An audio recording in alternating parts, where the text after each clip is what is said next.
Whenever you say Telltale games, most people are going to think of The Walking Dead. Then they're going to think of all those reviews. 10s out of 10, 5 out of 5. Thumbs up, fireworks, stand up, salute, cream your jeans. Telltale consistently deliver games that provide a cinematic experience with emphasis on storytelling as opposed to really innovative gameplay. After being known primarily for the Sam and Max series of games, as well as the CSI tie-in titles, Deadly Intent and Hard Evidence both sound like porn. Telltale acquired the rights for games around Back to the Future and Jurassic Park in 2010.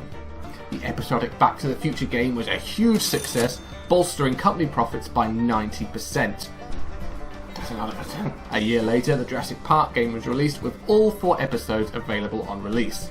The initial response was not so good. Public opinion was soured even further when it was revealed that some Telltale employees were giving the game positive reviews on certain sites. In response, many angry gamers simply gave the game 0 out of 10 without even playing it. Released as it was, sandwiched between a pair of Telltale's biggest successes, I'm not going to talk about what was it? Law and Order Legacies. I'm going to talk about that. What's that? Who are you? I don't know. You are. You fuck. Jurassic Park the game often gets forgotten or waved away as a failed experiment. Well, we'll see about that. The game begins with a young woman running for her life on Isla Nublar. She's carrying a rather familiar Barbasol can and suffering from an apparent dinosaur attack. Before we learn too much, we get a flashback to earlier in that day, and we're introduced to Chief Veterinarian Jerry Harding. That's this guy. Remember him? This one? That's that guy. And his daughter, Jessica. The main focus of this first level brings me to one of the best things about this game. It's an alternative look at the events of that first film. Whilst Dennis Nedry shuts down the security system and tries to smuggle embryos off the island, we get to see what happens when he doesn't make it to the dock. His contacts are Miles Chadwick. You do not want to get too attached to him. And the woman from the beginning, Nima Cruz.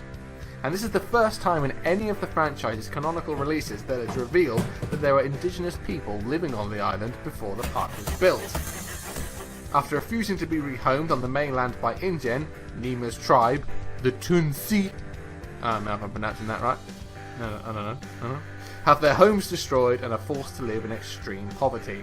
If you take the book Hammond over the film's representation, then this shouldn't really come as much as a surprise. He was an absolute Dilbert. Nima manages to retrieve the canister, but in the process is bitten by some mysterious glowy-eyed dinosaur. Dear God, look at their eyes! Eventually she's rescued by the Hardings. On the way back to the visitor centre, they piss off some Triceratops and have to escape a visit from old Mr. T-Rex. After spending the night in a maintenance shed, Dr. Laura Sorkin sees them on the security feed and deploys a tour vehicle to pick them up. They reach the centre just after the main characters from the movie have left. The group work together to heal Nima, but that T-Rex, he comes back again. He just can't stay away. The group manages to avoid becoming breakfast and talk about a rescue. Before they can do anything, Nima pulls a gun and says, "There won't be any rescue. Not for you." What will happen? Well, we'll get into that, but there's no better time than to talk about one of my favourite parts of this game. The death sequences. Now, I know that sounds incredibly dark, but in the modern Telltale games, you get a certain buffer, a little bit of leeway. You miss a button prompt, you ruin a Quicktime event, and the game kind of carries on regardless. The sequence plays out the same, even if you don't press it. Not in this game. You muck up one Quicktime event and you can be punished in hilariously brutal ways. Not only that, there are some very wonky pieces of dialogue and even just bits of graphics that just add an extra layer of intrigue and maybe unintentional awesomeness to this game. You okay? Yeah, I'm okay. How about you? Yeah. I'm good. I'm okay. Without further ado, let's look at some of my favourite moments from that first episode.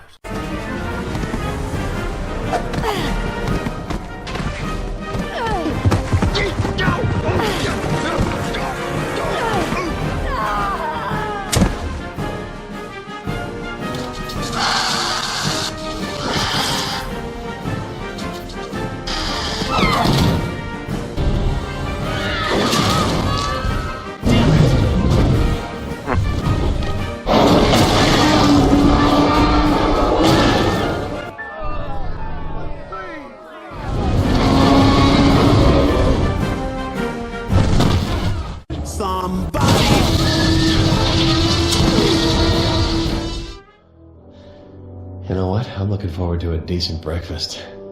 Eggs over easy, maybe some nice crispy bacon.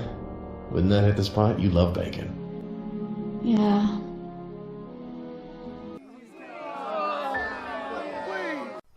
Episode 2 kicks off by introducing us to a team of mercenaries hired by InGen to extract those left on the island after the disaster.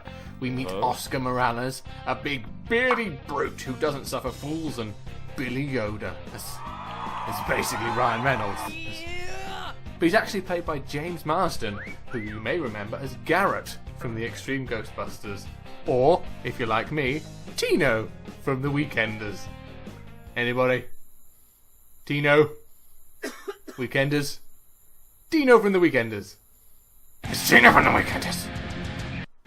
There's a third dude, but you don't need to worry about him. Oh my god. The team head to the visitor centre because apparently that's like the Double R diner for dinosaurs, and come across the bodies of the other members of their group. Once inside, they discover that one of their own men has been bitten by some unknown creature. It's a dinosaur. The bite caused him to go on a little bit of a bender and kill the rest of his team.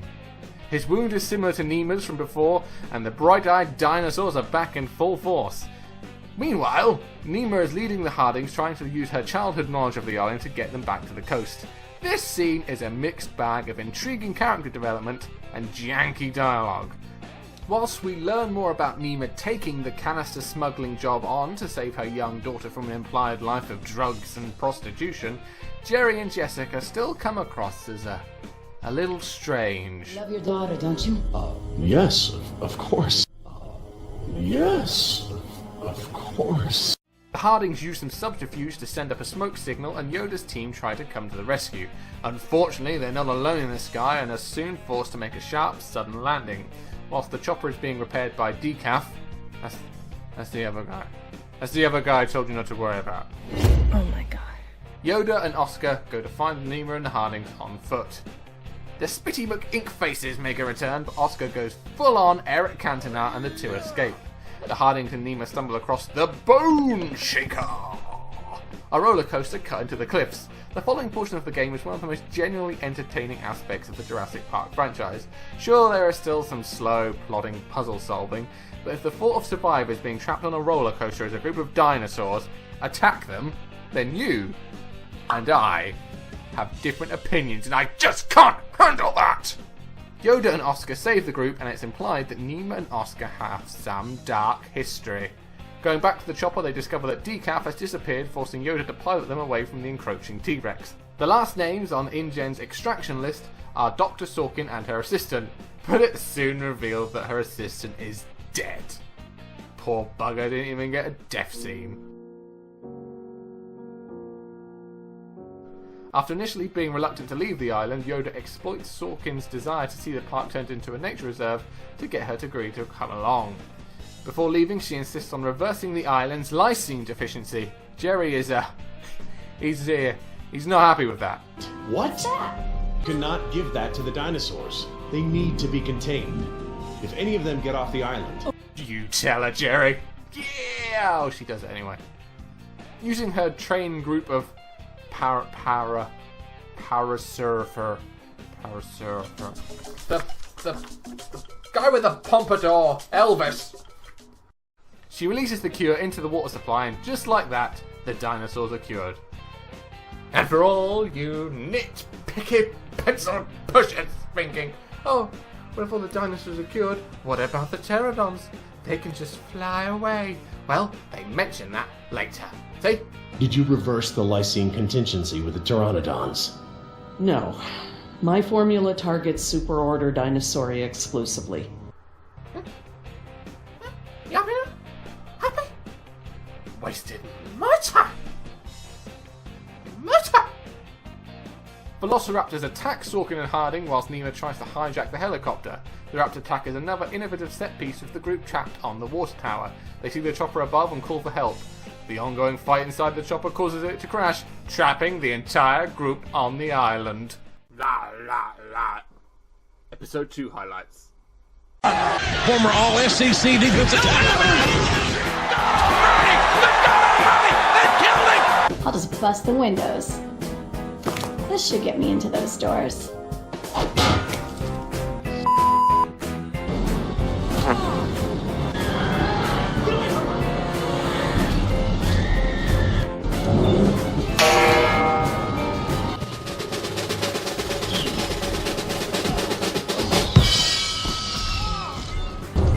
Just grab my hand.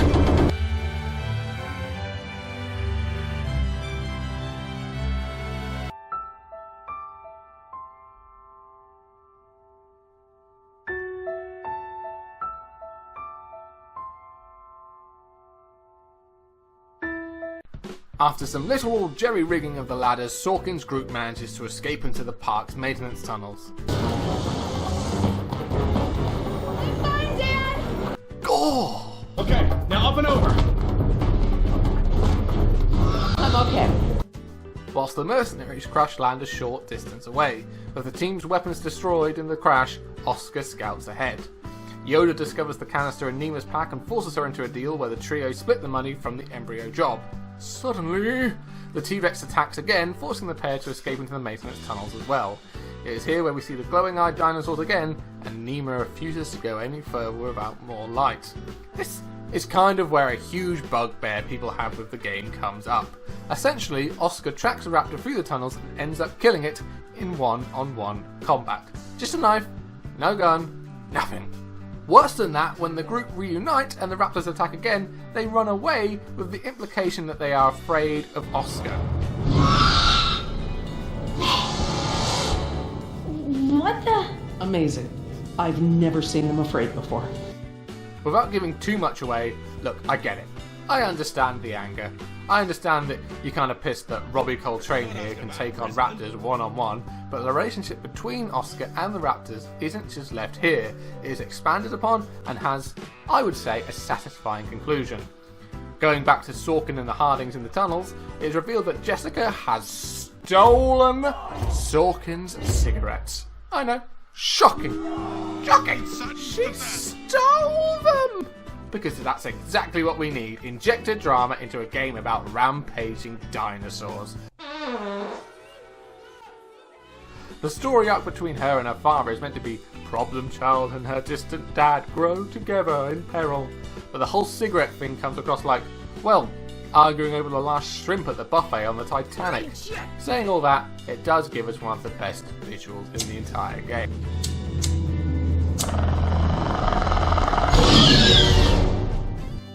I didn't say it was anything new or earth-shattering, it's just cool. The whole team reunites and quickly learn that the park's power plant is on the verge of a huge explosion and must be reset manually. Once inside, the group vent the steam but trigger a security measure where the whole plant is put into lockdown complete with heavy metal doors. Just before the doors shut, a few fashionably late friends come to the party. Trapped in a confined space with the raptors, and let's not forget that somebody stole some cigarettes. The group run to the higher ground, but know it's just a matter of time before the raptors work their way up. Oscar volunteers to hop over the rocks in the lava flow and get to the door controls. To cut a long, kind of cool sequence short, he does it. But he doesn't do anything else. The raptors get their revenge and the remaining survivors lock themselves in the boiler room. Once inside, they discover Decaf's body, brain dead and poisoned by the same creature that attacked Nemo. When eggs are discovered in his body, Sorkin reveals that the poisonous dinosaurs are called Tradoon. They were kept in her quarantine laboratory and she had been ordered to destroy them after the first poisonous bite was discovered. Unable to bring herself to do it, she kept them in her lab and had suspicions that they could have been escaping their pens. Yoda is not best pleased about this, and the emotion of seeing him confronted with his two friends' deaths in quick succession is genuinely effective. Furious, he grabs Sorkin's throat and threatens to kill her in another cliffhanger. I'll kill you! Highlights.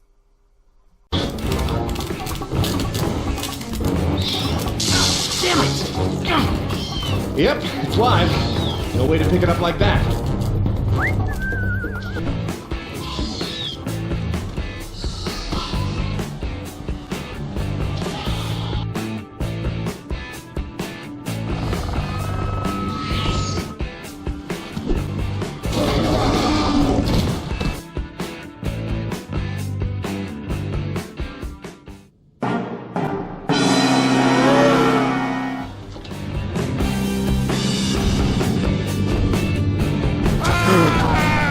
Look, you don't have to worry about me, Dad.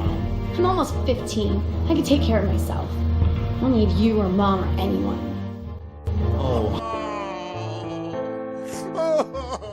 Look, Dad, I'm sorry. I was just trying to. You were just trying to ignore everything I said. Everything is just fine. Ever the voice of reason. Jerry convinces Yoda to let Sorkin go whilst Jessica finds a way out of the room. Before the group can do anything, the Trodon return to the nest and attack them, forcing the group to escape and split up. Jerry and Nemo reach the surface, leaving Sorkin, Yoda and Jess in the tunnels. Jerry and Nemo have a heart-to-heart with some great dialogue about how Nemo is forced to watch how her ancestral home is changed by InGen. It's then revealed that Oscar was one of the mercenaries hired to evict her people from the island, and she took the embryo job as a form of revenge. If there was more character development like this, the game might not feel so disjointed. A passing tour car arrives and takes the pair to the marine exhibit where they meet up with the rest of the group. Jerry is as clueless as ever. Don't worry, there are no sea creatures on my list of park animals. Then what are all the feeder fish for? Feeder fish? Yeah, we came through a big room filled with tanks of fish. Laura said they were for feeding other animals, like whales. Well, let's not jump to any conclusions. After all you've just been through. You're killing me, Jerry! Yoda reveals that they need to get off the island as soon as possible before the military carry out a planned nuclear attack. Look, this isn't a day trip. What? Oh, what's it? If we don't contact InGen and get another helicopter out here for you all, the next flight over the island is going to be a wing of B-52s carrying holy hellfire. What? Upon hearing this, Sorkin leaves the rest of the group and descends to the lower marine facility. Not to be confused with the Crystal Maze. The whole back and forth and environment that this portion of the game revolves around is a perfect addition to the look and feel of the first film.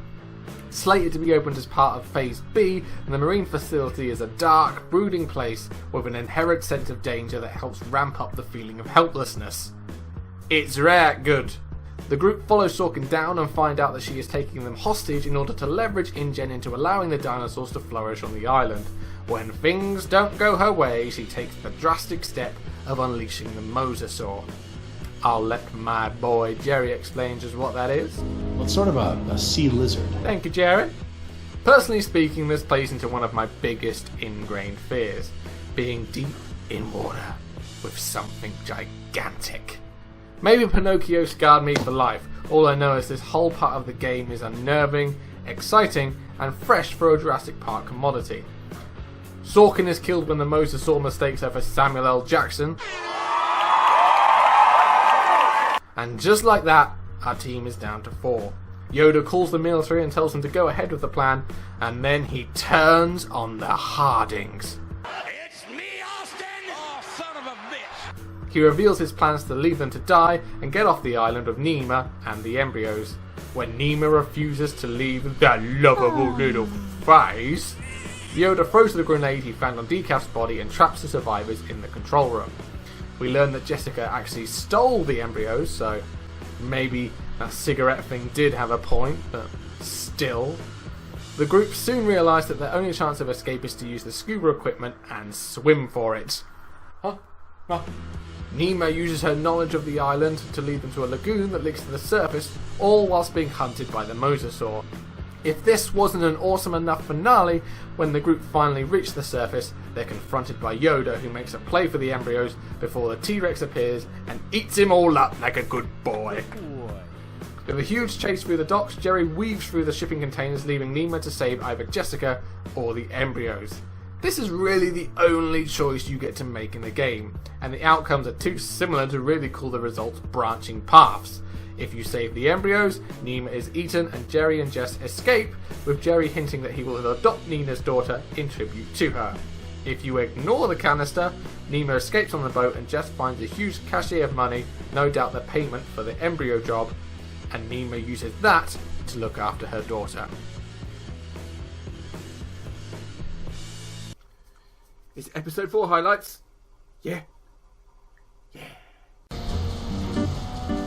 Come on, Jerry. I'm going to free the Mosasaur. Are you mad? A land dinosaur paddling to the mainland is one thing, but you're talking about releasing an apex predator into over 70% of the global ecosystem It's only one. It can be recaptured. before it eats the last of the humpbacks? Oh, don't be dramatic. Laura, don't. Engine. Look out!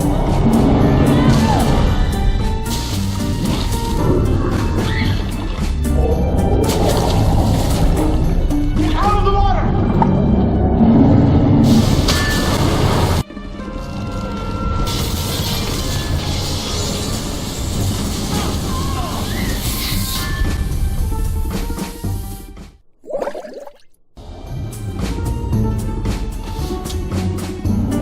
Nom nom nom. I'm fine. And that's Jurassic Park the game. Now you may have noticed I didn't talk too much about gameplay in my rundown, and that's simply because if you played a Telltale game, it's pretty standard fare. It's a Quicktime event-based game with a few extra elements thrown in for good measure. The only thing that's missing from this game, from say The Wolf Among Us or Guardians of the Galaxy, is the choice system where you're given multiple ways to progress the story and your choices affect the way that the game plays out. This does limit the game to an extent and hurts its replayability, but I can honestly say I still love it. Another criticism I can completely agree with is that there's no real protagonist. You hop back and forth between characters so much you don't really latch onto a single one. Yoda is arguably the most cool, but none have the weight to really tell the story. Saying all that, playing through this game again, Jerry has really become one of my favourite video game characters of all time. Viewed as a 4-piece mini-series continuation of the first film, Jurassic Park the game is an engrossing, innovative, deeper look at the world of Jurassic Park with new locations, new dinosaurs, overlapping stories and flashes of great writing. Some of the puzzles are generally fun and there's a surprising depth to the game when you really get into the lore. If you love Jurassic Park, I highly recommend it. I've intentionally left out some little bits of the story that tie events together, so explore those on your own. Even if you just see it on sale on Steam, go for it. Now, if you'll excuse me.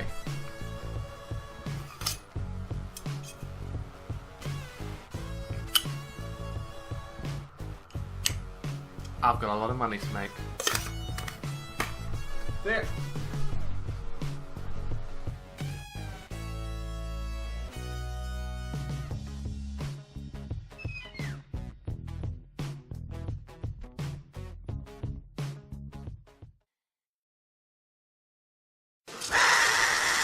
Jesus.